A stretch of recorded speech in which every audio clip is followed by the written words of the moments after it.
piracy, this is why the video is titled this, piracy actually helped authors and led their book to more success. And one of the biggest examples is, A little different. I think society went backwards with mukbangs. Oh, God. I think we took 2 steps back. And we've never taken the step forward yet. We're still working our way there. Yeah. Oh, God. No, well, here's the thing. Society went backwards when being a podcaster is an actual potential career. You don't have to say that out loud.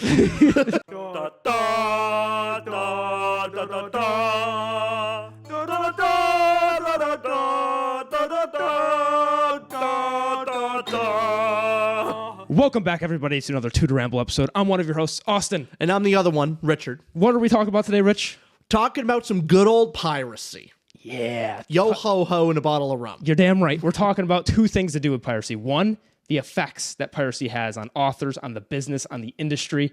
And 2, the morality behind it. Is it right? Is it wrong? What makes it right? What makes it wrong? Man, that is all we like to talk about off the podcast. So this is a fun thing for us to do. This is not an for us anyone else watching or listening. This is for us. Yeah, we're going to be looking at each other rather than the camera more so. Do you like that? I don't. Not a fan. I like it when we talk like shoulder to shoulder. I don't like it when you're across from me. They're slanted. It's a 45-degree angle. I'm not directly facing you. It's uncomfortable. It does make it a lot more comfortable. I have to actually pivot my neck to look at you because it's like my natural gaze is toward the bookshelf over there. That's what I prefer. Yeah, same here. Piracy. So with piracy, I'm going to start with this one phrase and one statistic, and we'll build the conversation from there. We're first talking about what are the effects of piracy, okay? Mm-hmm. Tim O'Reilly, who's the founder of O'Reilly Media, it specializes in technology transfer through book publishing. He has a really good quote on this. He says, "For a typical author, obscurity is a far greater threat than piracy." That's what we're going to base this on, because a lot of the effects are counterintuitive to what you'd think. You hear a lot of articles and headlines go, piracy's ruining the industry. Piracy is plummeting revenue. You'll see this everywhere. You wouldn't download a car. Why download a movie? Yeah. Yeah. And we're going to talk about the ethics after, so I think it's easier first to talk about what are the actual results. And through doing this research, we'll come up with stuff, because this is why it's so important. There's a recent statistic, this is 2022, found that 215 billion worldwide visits to digitally piracy platforms were recorded. And of all those piracy platforms, 11.2% of the most pirated items on the internet were books. So small section in the grand scheme of things, books are still billions and billions. It's still a lot. A lot. Games, TV shows, movies. A lot of things are pirated. Other software, which I imagine something like Adobe, Photoshop is up there. Of course. And so this is just to premise this with, it happens a lot, but talking about the effects, because you and I, when we were talking about Tolkien and Lord of the Rings, I think the first example to use is, remember his Ace paperback edition, The Lord of the Rings in the 60s, was pirated in a way where this other publishing industry thought that the domain was up for the public domain. They could start producing books, and that was called the Ace paperback edition. You could still buy it. They're worth a lot because they're collector's editions now. But do you remember this? I do. The book itself had a lot of little errors in it, which is part of the reason why Tolkien kind of got wind of it and was frustrated making sure they were mostly taken away. Yeah. Or tried to. But in its imperfect state, it was the reason why Lord of the Rings spread through America and propagated. It got, the Beatles were in it. It was a huge cultural phenomenon, largely because it was pirated and copies were readily available. And that is that's a more generalized, loose way of saying it, because we don't have the actual stats of, okay, the Ace paperback edition came in, then Lord of the Rings became popular in America. Not always correlation equals causation. There's some muddying things in there. So what I did is I looked up, there's big examples of where piracy, this is why the video is titled this, piracy actually helped authors and led their book to more success. And one of the biggest examples is Paul Coelho, the author of The Alchemist. Is that how you say his name? Yeah. In 1999, the author Paul Coelho found a pirated Russian translation of his novel, The Alchemist. And the sales of the book were not impressive. They were only selling 1,000 copies a year in Russia. But there was this pirated translation in Russia. But he was only selling 1,000 at the time. So the author himself put up a pirated version of The Alchemist online. He put that pirated version of the translation, just gave it free to everybody. Like, hey, You can read it in Russian now. And in 2000, after he posted this, it sold 10,000 copies in the Russian translation. In 2001, it sold 100,000 copies. By 2002, it was over 1 million copies. So the own author himself went, oh, I'm going to spread the pirating of my own book, because going back to that quote of Tim O'Reilly, for the typical author, obscurity is a far greater threat than piracy. And what Paul Coelho and The Alchemist was in Russia at the time was more obscure. There wasn't a Russian translation. How the hell are people going to read it? But someone pirated the book, got it down so that it led to a wider audience that could actually read the book and purchase the book. Yeah. Because what I found, and I don't know what you found as well, but the first thing is what pirating does, it does two things. One, there's the pull that people think it could take, it takes away. Like they're pirating it rather than buying it. So in a way, is that a loss of revenue? But the flip side to look at it is that instead of you not knowing about the book at all, even if you do get a pirated version of said book, movie, or so forth, one, word of mouth, you go, hey, you now read that, and you could talk about it with people. Beyond that, you could become a fan, not just by their books, by merch, by things associated with it, but also the people willing to actually buy the book and support the author. You find more of those people by having a wider audience. Let's say you go find a free version, you like it, and you actually go buy the real copy. Mm-hmm. There's actually an improper assumption done with piracy that a person who pirates a copy of said product was a potential customer and a potential loss of revenue. I think it's ill-used assumption, because oftentimes the person who will pirate a piece of media was not going to pay for it in the first place, and their option was either pirate it or not read it, not read it at all, which is the effect is nearly the same in revenue to the author or the creator. However, on one side, it's well known, and I think this is a supposition. This is not anything hard stance of, but this is how I personally feel, and I think other people have felt. Is I have known people who they will pirate something, and then when they can't afford it because they really liked the piece, they will go back and purchase an actual version of it to be able to support the author, but they like to try it first and then purchase. I see. So it's not always they're all just cheap. Right, because you can't afford books, clearly. No, I can't. Yeah, of course. By the way, haven't pirated a book. I haven't, I bought all these. I did not steal them. For legal purposes, Richard has not... Scouts on... what was... Scouts honor. You had the wrong figure. I don't know. It's 2 or 3 figures. That's something. But yeah, so piracy is obviously everyone that's listening as well. I bet you people listening in their life have watched a movie or done something that they didn't pay for. I want to go into another point that I'm going to show you a video in a little bit. We'll go back. We'll loop back around, but something Neil Gaiman says. Okay. I'm going to show you the video. He says it way better. He says what we're about to say in an hour and 4 minutes. Fair enough. But what he'll say later in the video, we'll go back to it, is that piracy, in a way, is the modern version of lending a book. Yeah. That's kind of how he likens it. Where before the internet and everything, and Rich, you were maybe nice to somebody. You never do it to me. At one point. You said, hey, little buddy, how about here's one of my books to read. And, I didn't read that book, but you're letting me read the book you purchased. So he likens it to that, and obviously the internet changes things because it's more widespread. It's not somebody you know and it's a stranger. But what do you think about that statement? And then we'll listen to his actual thoughts on piracy. In many ways, it's very similar to a library in that sense. Like libraries, yes, they do pay for their books. However, it's normally at a significantly discounted rate, or they buy in bulk. Like authors are not getting a ton of sales. Like, okay, from what I understand, books are purchased. There are different versions of the book that are more expensive to produce, but then also they pay a certain rate for the book because the publisher is assuming a certain number of readers per copy. But then you factor in government subsidies. It is not a direct, like they're not making a lot of money per read of the book compared to if someone bought the hard copy themselves. However,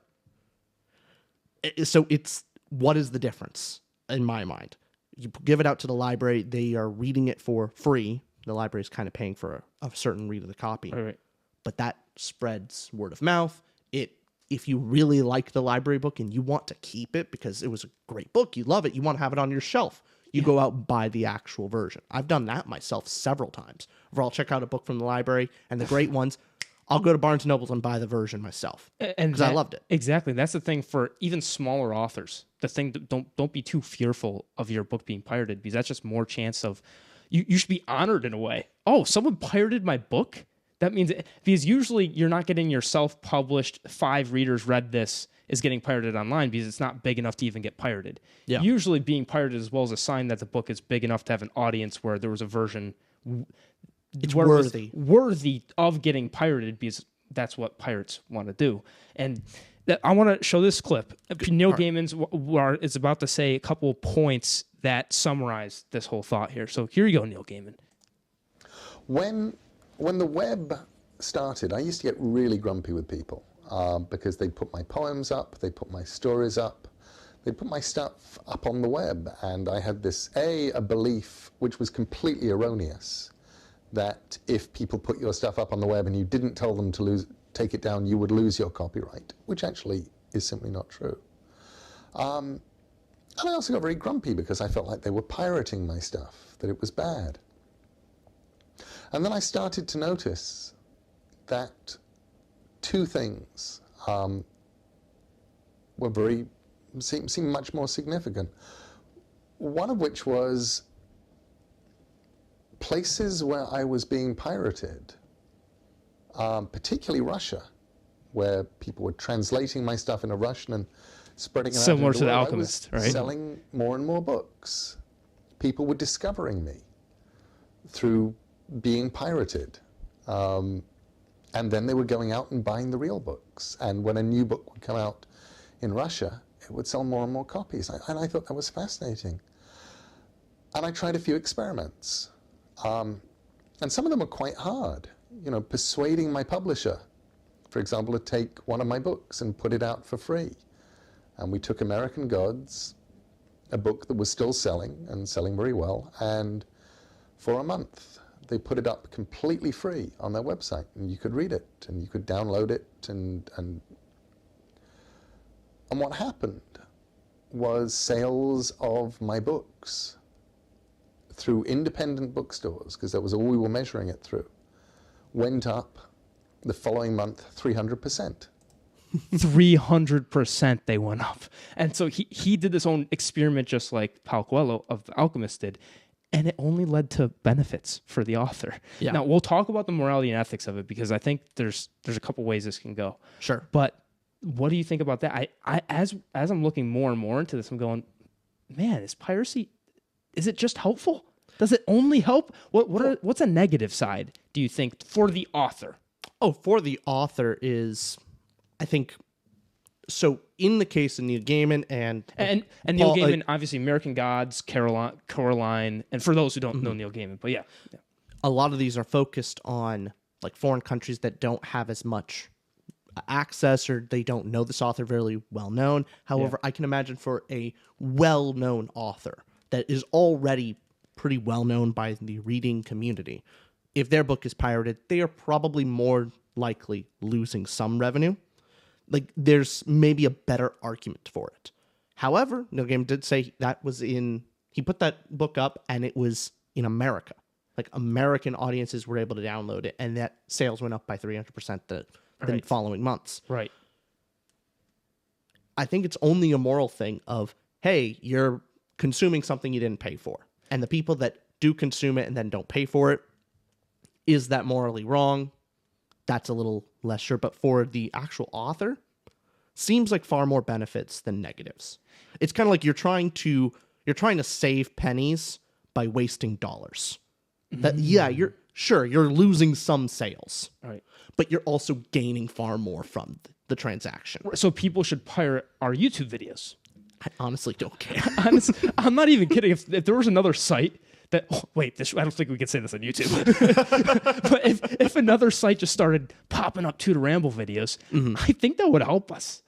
Yeah, because more eyes are like, oh, where are these guys from? Oh, they're on YouTube. They're on here. Well, that's a common thing with so re-uploads. So on TikTok and YouTube Shorts, Yeah. there's a lot of people that will download popular content and then just re-upload it on their own account. People have done that with our TikToks. Yeah. Dozens I don't of care. times, yeah. Do it. Go ahead. Do it more. It's more advertisement for us. That's great. It makes us more well known. We give you permission to do it and maybe credit us at least. Try. It's not Do like your we, best. we can't control what you do, but Yeah, it's not, especially those shorts. Like, I consider the shorts aspect of it, it's just free advertising for us. Yeah. Like, we don't have to pay to put our stuff on a platform, and No. it sees lots of eyes. And someone else wants to do that work for us for free. Okay. go at it. Can you believe someone out there would even consider doing that? And so they make ad revenue on it too. All right. Sure. Why not? It's only a benefit in many ways. Yeah. I'm sure there's examples where it can go too far.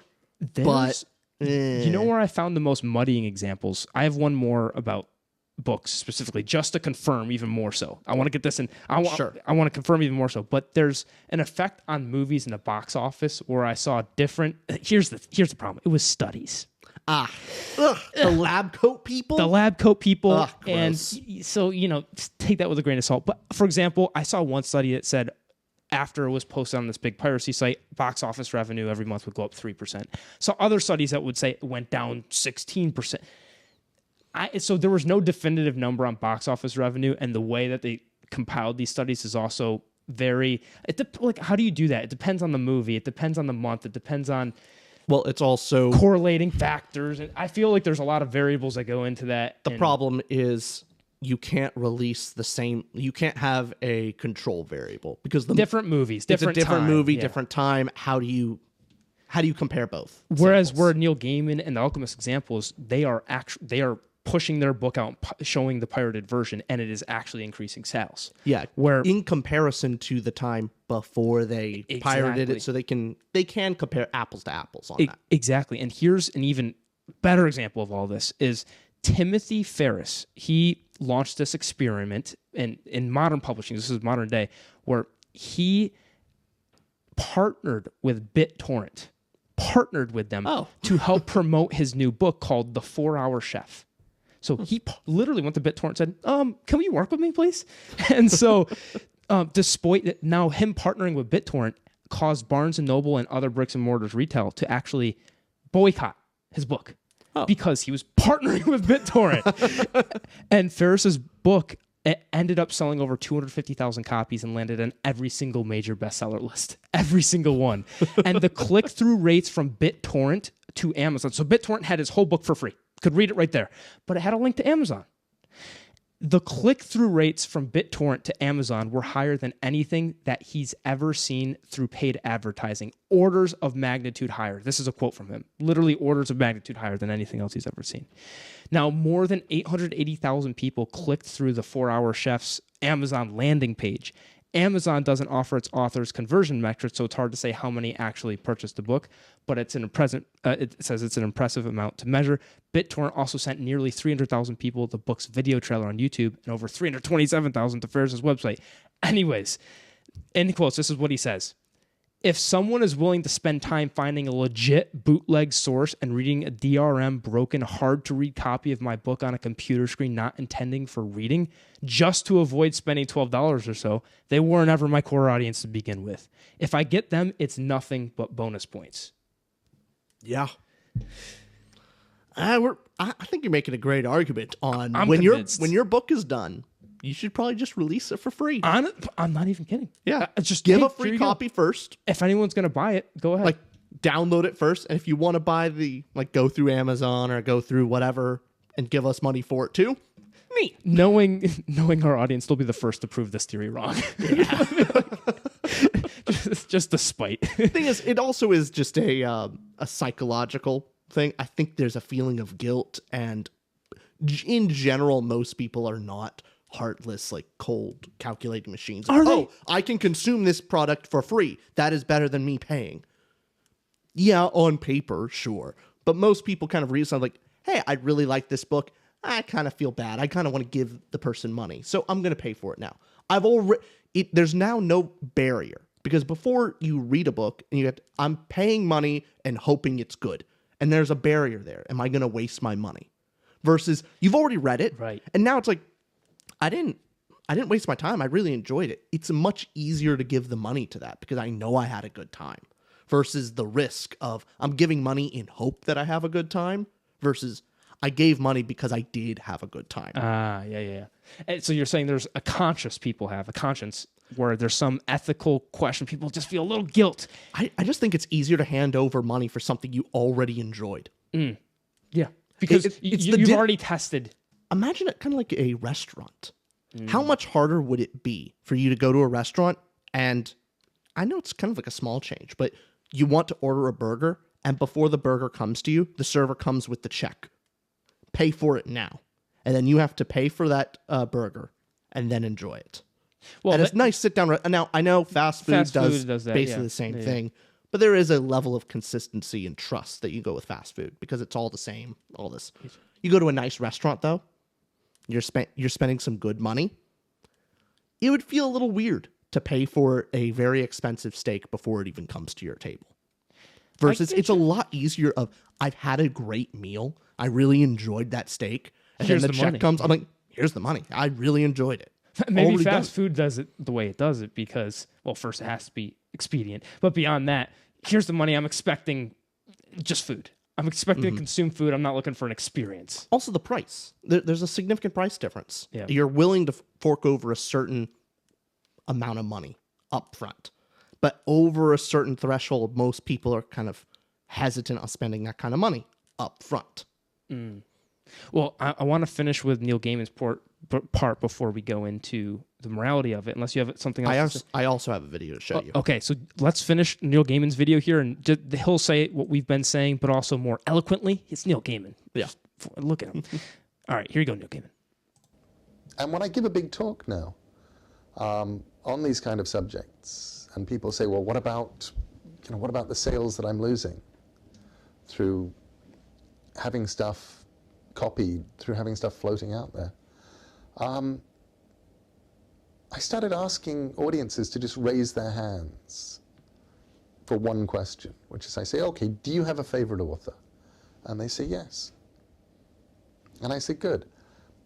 What I want is for everybody who discovered their favorite author by being lent a book, Right. put up your hands. And then anybody who discovered your favorite author by walking into a bookstore and buying a book, raise your hands. And it's probably about 5-10%, if that, of the people actually discovered an author who is their favorite author, who is the person they buy everything of, and they buy the hardbacks, and they treasure the fact that they've got this author. Very few of them bought the book.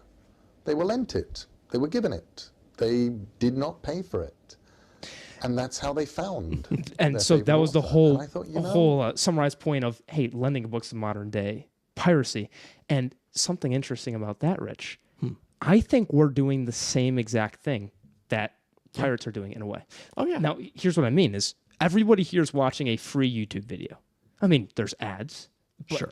You click on the video for free. You can access YouTube. You have any sort of internet access. You can watch the YouTube video for free. And there's more of a funneling system of, okay, here's the free video. Here's a free TikTok. Then maybe join our book club for $10 a month down below in the description, where we talk about a book with you every single month. This one we're doing This Is How You Lose the Time Wars. Our book club today, we're having it with the patrons. A lot of fun. Join in the description below. If you got funneled correctly, if we funneled you properly, you watch this video for free, and then, hey, maybe, to the Ramble, I'll get their merch maybe.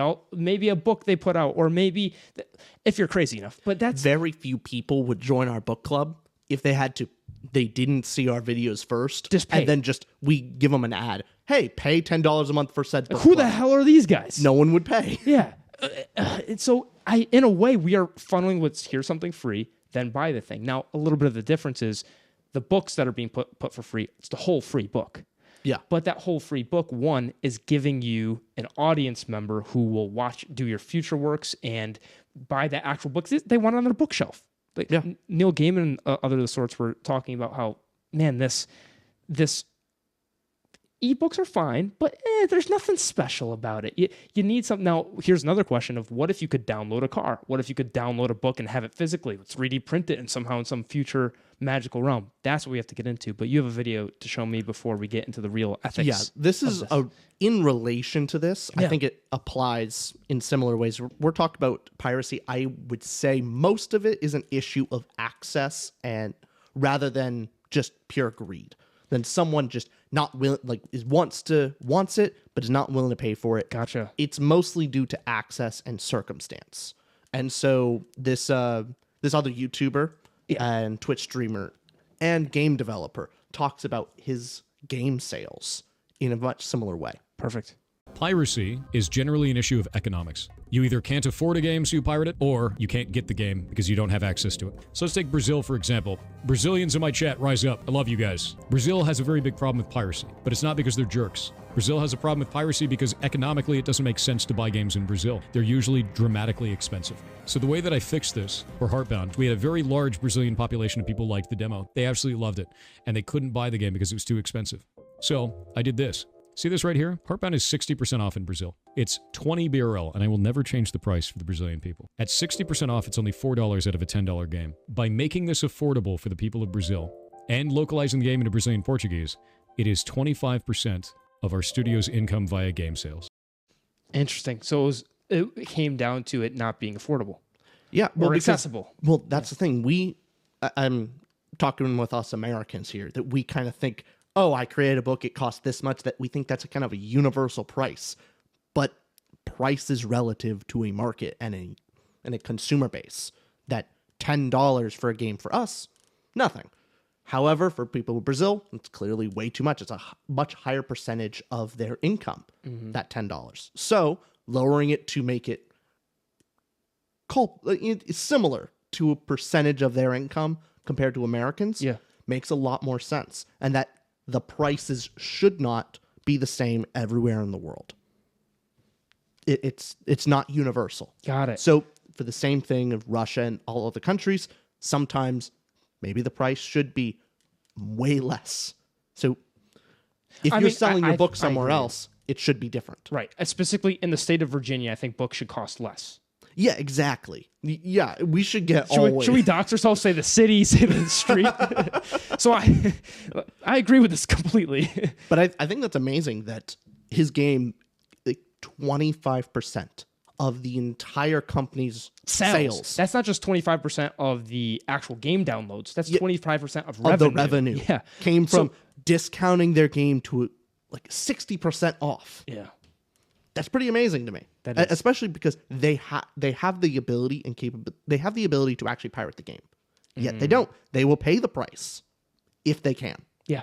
And so I think that's the main issue. If you as a publisher are seeing your things pirated, it is normally something for you to look at of why.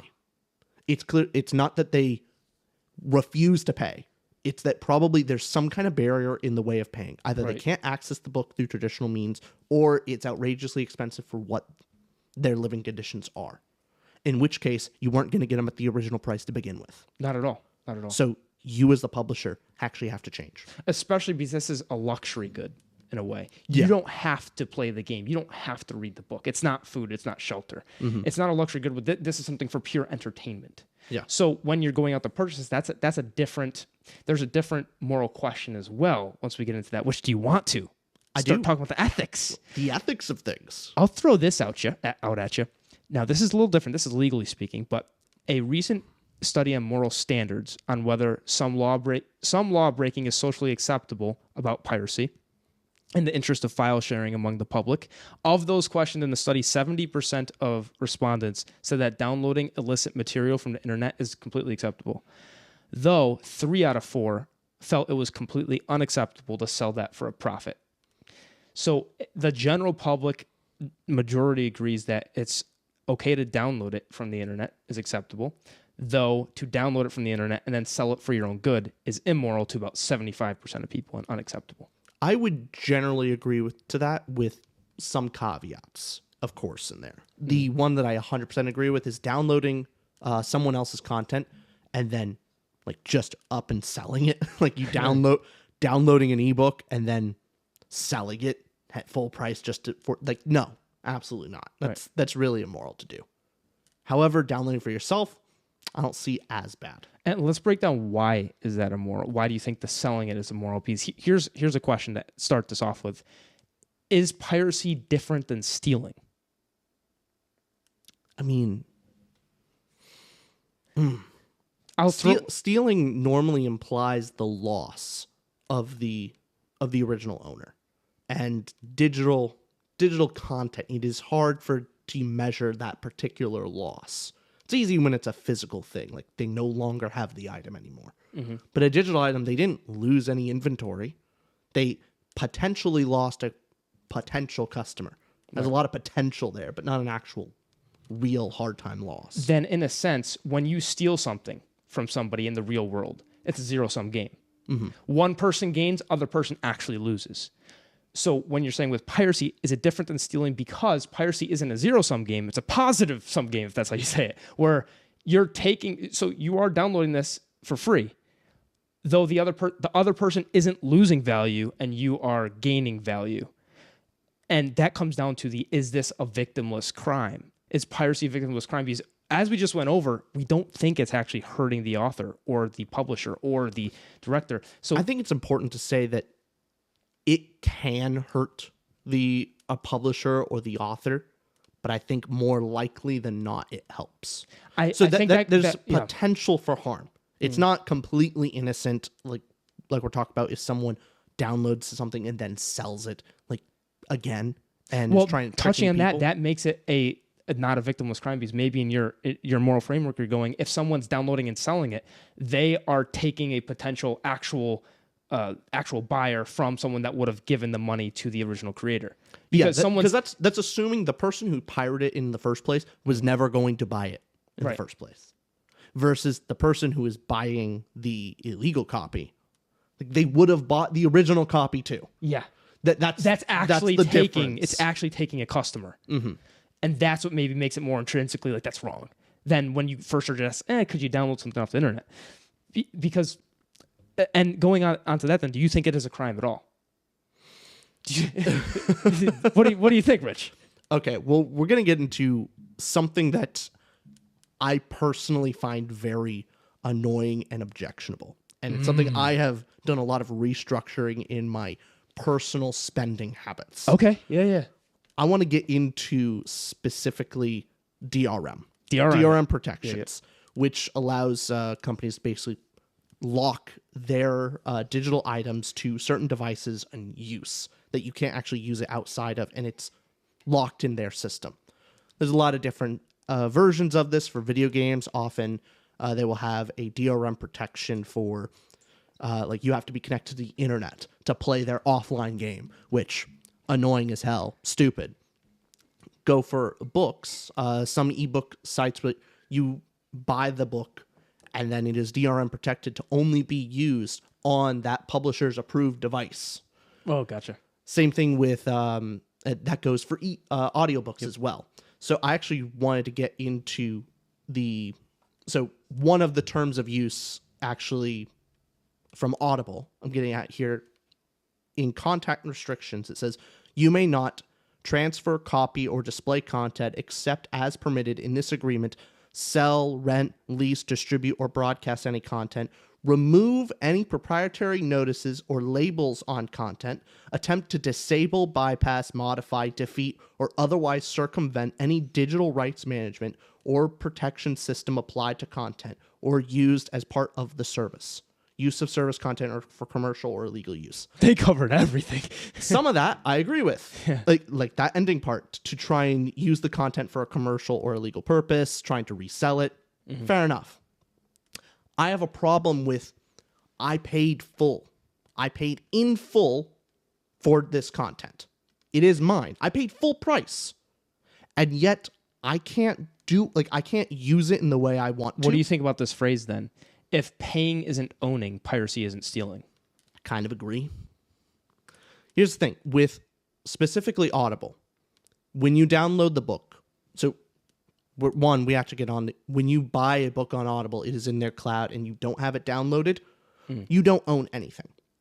You're long-term leasing it. And if Audible wants to remove it from their servers, they do so, and you don't get anything back from that. Likewise with Amazon, Netflix, all these. Or, a little smaller, but still annoying, is sometimes Audible will actually change out a book for a different audio reader or make some certain cuts. For example, The Martian. One of the earlier versions has some small, short stories and little cut content at the end of the audiobook. Okay. However, in an update, those were removed. Okay. Even more so that people actually asked the author, Andy Weir, like, hey, I remember this being there. Yeah, why is it not there? Where is it? And Andy Weir couldn't find it on his own computer. Like, he lost it. He's like, I don't know where that went. So, the copy's gone. Unless you actually downloaded it yourself and kept it safe, it was gone. And so, that's not advertised. And let's say from Audible, you do download the content. It's yours. You have it on your device. They won't be able to change it unless you update things, and they can still mess with it. You have to listen to it on their approved device. If you try and go to another computer, if you try and put it in a different program, locked, can't use it. I can't listen to it on my favorite device. Gotcha. I have to use their proprietary service. I hate that. I bought it. I will listen to it the way I want to listen to it on my device, not yours. And I really hate that. If it was different, I actually have no problems with Audible in the terms of, hey, it's a library. I'm paying to access your library, meaning I don't own it. Kind of like Netflix in a way. No problems with Netflix is like a library, a video library, because Exactly. you aren't paying for a certain movie. Whereas you go to Amazon Prime, you could buy, hey, here's a movie for $4. Well, to rent, or you could buy it. So Yeah, and if you don't download that content and you leave it in the cloud, you Could go away. you as a consumer have a relative understanding that, oh, that's mine.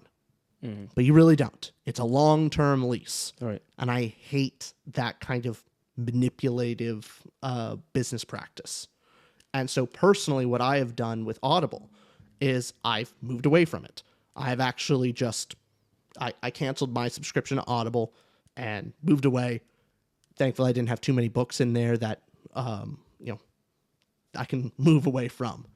But I picked up Libro.fm as my Audible audio book service. I've talked about it a few times before, and we're not sponsored by them. we're not sponsored, but I do want to sing its praises of it's basically the same as Audible with all the positives of I get to support my local bookstore so my sales are actually going through that bookstore and they get some credit for that sale through the website. I can listen on their app as a convenient tool for my phone. So just like Audible, it's easy to use. And then beyond that, you can download the files as either MP3 or M4B files, which is the audiobook format. DRM free. I have it on my computer. I put it onto my Google Drive. I can listen to it on any device, any way I want. Because you own it. Because I own it. It is mine. I don't have to listen to it on Libro's app. I can do anything I want with it. And I love that because I actually own that digital piece of media. And that's where you feel that almost hypocrisy was that with that statement of if buying isn't owning, is piracy not stealing. Yeah. Where now you're at Libro.fm, that you actually own it. It feels like you control what you actually bought. It feels more of like a physical object because the difference between software and hardware. Or hardware, that's on your device. That is on your hard drive, wherever you want to put it, versus it's in the cloud or versus it is. And currently, we have a lot of problems in today's marketplace where a lot of physical devices are even operated that way. That's a whole other conversation. But there is some. Yeah. So we won't get into that now. So going ethically, then, do you think there's an ethical difference when it comes to piracy for the reason you are pirating it? I don't mean, so take away the reason that we both agree that if you are to take something off the internet and then sell it as if it's your own, wrong. Yeah. Because of going over it, there's a victim now. You're taking a buyer away from the actual creator. You're a bunch of reasons. Now, what about someone that takes it from the internet, you pirate it, you take it from a pirated website, and you don't go and sell it, but the reason you take it, it's for different reasons. Now, does it make it more or less moral if you do it for educational purposes? If you do it because there's lack of access? If you do it because it's being censored? What reason makes it more right or wrong? Is there a wrong reason to download a book? Is there a right reason to download a book? Sure, there can be a wrong reason. I want to give an example of, it's the easiest one I can think of, but it applies to a bunch of other industries. Nintendo has a bunch of old video games that they can sell in their store, but they remove them sometimes. Where now it is impossible to buy the game. That's right. I do know this. Yeah. You can't give them your money. If you want to pay full price for it, They won't allow it. They won't accept it. Right. At that point, pirating should be just fine. They can't complain if they're not offering You're it. not even selling it. You're not even selling it. Right, So, right. like, I can't give you money if I wanted to. Right. At that point, go nuts. You should be able to go nuts. You're not allowed to. Technically, it's illegal, blah, blah, blah, blah, blah. But we're talking about morals, not laws. Yeah. I think you should just go nuts. That it honestly should be written in law that, hey, company, if you aren't actually selling this thing, you shouldn't have any complaints about people pirating it. I totally agree. Like, what are you supposed to do? So same thing with books. It happens in lesser degrees, but if you can't afford something and you pirate a book, I don't see it as very morally wrong. However, if you can afford to buy the book, you should. I think it's morally right of you to pay for something if you can. We're also going to have a whole nother podcast episode on specifically the question of how long you own your own copyright.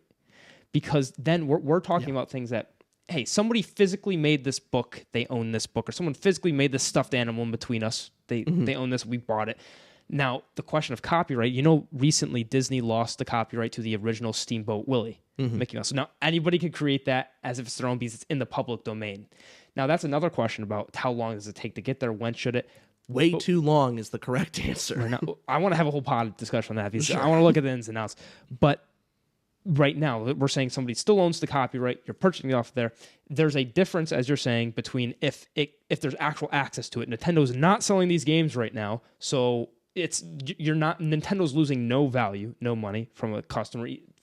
Now, do you think it's different in this sense if someone was selling the Nintendo game that's no longer available? Is that wrong to pirate it and sell it? But it's not. Nintendo's not selling it. Does that change things? I still think it's still wrong. You shouldn't make money out where Because you didn't create it. You didn't create it. It's one thing for an individual act. It's another kind of to step into someone's market. But what if Nintendo lost the copyright? Then it's definitely wrong. It belongs to everyone. You shouldn't pay for it. There you go. Unless you did some transformative change. You're the one printing, so you're charging because you... Transformative is the word, too, because I think transformative is the term legally used until where you can actually sell something. Versus, what's the Christmas movie everyone loves, and there's the story of how it went to the It's a public Wonderful domain. Life. It's a Wonderful Life. Love that movie. If I tried selling that movie... That's wrong. It's in the public domain. I can't sell something that belongs to the public. Well, unless you did a reaction video on here where you neat. Neat. Oh, God. Okay. There's a whole reaction. The reaction channels where it's just pure, like, they just stream the whole video, the whole movie, and go, huh. I'm gonna make a statement saying most reaction content is not transformative enough. Even during this video, we reacted to Neil Gaiman. We added no real value. We're kind of talking around that to use it as a framework. It's a small cut. But I'm just saying of art, like versus some people like on Twitch where they're just streaming the whole video, and sometimes they leave and go to the bathroom, or they're just eating. And it's like, I think what we're doing is a little different. I think society went backwards with mukbangs. Oh, God. I think we took 2 steps back, and we've never taken the step forward yet. We're still working our way there. Yeah. Oh, God. No, well, here's the thing. Society went backwards when being a podcaster is an actual potential career. You don't have to say that out loud. We're already insecure enough, okay? Like, are we transformative enough? Maybe. I mean, isn't all business just tricking people into giving them your money? And it's just combining things people have done before in different ways. Yeah, we're all hacks. I mean, hey. We're basically a muck thing. I'm taking back what I said. Oh, God. But here's another thing. Lack of funds, for example. If you were to talk about somebody here's why this is interesting. Let's say you have lack of funds for food and you're starving and dying and you need food to survive. That's one thing. Now, what if you have lack of funds, but there's this book that's more of a luxury good? Is there a moral equivalent, a moral difference between those two, between getting something that you need versus something that you want? Well, again, this is kind of the difference between morals and laws. Like, I'm going to feel a certain way on someone stealing food to survive. Yeah. However, legally speaking, you can't make laws purely based on feeling, because then someone says, well, it's too hard to get away with that. So that's why you do need to have a law of you can't steal food.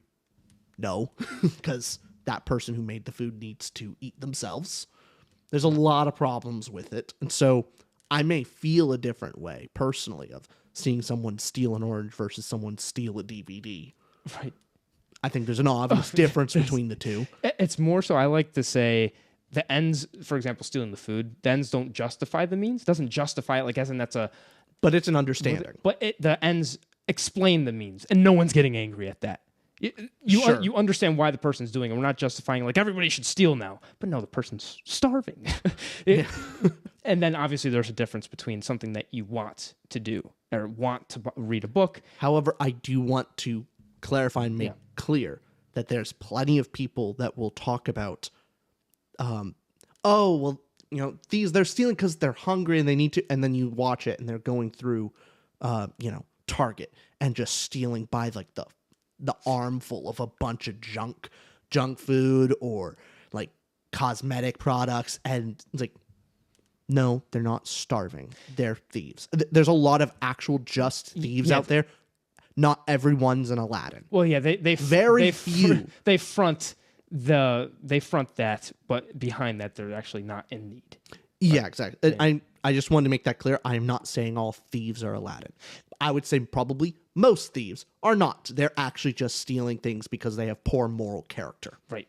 Generally speaking, we're talking about every movie like the Aladdin that you see and you go, oh, man.